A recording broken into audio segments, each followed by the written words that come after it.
வணக்கம் தலைவா, அனைவருக்கும் இனிய வணக்கம். இன்றைக்கி நாம் இந்த வீடியோவில் இதை பற்றி பார்க்க போகிறோம் அப்படின்னு பார்த்தீங்கன்னா, டிஆர்பி மற்றும் பள்ளி கல்வித்துறையில் வந்திருக்க முக்கியமான தகவல்களை பற்றி இந்த வீடியோவில் நாம் இப்போ பார்க்கலாங்க. 437 தனியார் பள்ளிகளுக்கு அரசு அங்கீகார ஆணைகளை பள்ளிக்கல்வித்துறை வழங்கியிருக்காரு. இதை பற்றி நம்ம பார்க்கலாம். டிஆர்பியில் ஆசிரியர்களுடைய நியமனம் எந்த அளவுக்கு இருக்கும், அதை பற்றியும் இந்த வீடியோவில் நாம் இப்போ பார்க்க இருக்கோங்க. மதுரை வேலம்மாள் பொறியியல் கல்லூரி கூட்டங்களில் இன்று தனியார் பள்ளி இயக்கத்தின் சார்பில் தனியார் பள்ளிகளுக்கு அங்கீகார ஆணைகள் வழங்க விழா நடைபெற்றது. மதுரை மண்டலத்தில் தேனி, சிவகங்கை, ராமநாதபுரம் மற்றும் விருதுநகர் உள்ளடக்கிய 5 மாவட்டங்களைச் சேர்ந்த 437 தனியார் பள்ளிகளுக்கு அங்கீகார ஆணைகளை பள்ளிக்கல்வித்துறை அமைச்சர் அன்பில் மகேஷ் பொய்யாமொழி வழங்கினார்.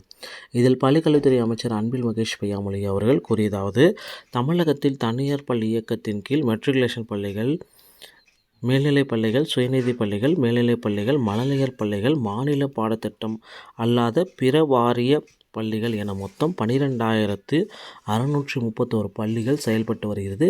இவற்றில் ஏறத்தாழ 57 லட்சம் குழந்தைகள் படிக்கின்றாங்க.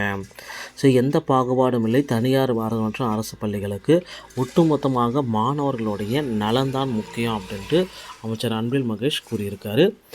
இது ஒரு பக்கம் இருந்தாலும் தமிழகத்தில் ஆசிரியர்களுடைய நியமனம் விரைவில் செயல்படுத்த இருக்கிறதாக அமைச்சர் அன்பில் மகேஷ் பொய்யாமொழி அவர்கள் குறிப்பிட்டு சொல்லிட்டார். பொதுவாக பார்த்திங்கன்னா ஆசிரியர்களுடைய நியமனம் தமிழகம் முழுவதுமே கிட்டத்தட்ட 25,000 ஆசிரியர்களை உடனடியாக நியமனம் செய்வதற்குண்டான அரசாணையே இருக்குது. ஏன்னா அதிக அளவு பார்த்திங்கன்னா ஆசிரியர்கள் தேவைப்படுறாங்க.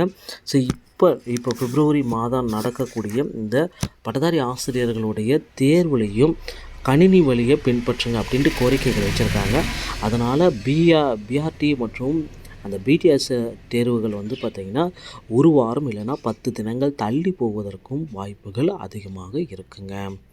அடுத்து பார்த்திங்கன்னா நீங்கள் எல்லாருமே எதிர்பார்த்துட்ருக்க அந்த 400 பேர் ஆசிரியர்களுக்கு எப்பொழுது பணி ஆணை வழங்கப்படும், என்ன தீர்ப்பு கிடைக்கும் அப்படின்ட்டு எல்லாருமே எதிர்பார்த்துட்டே இருக்காங்க.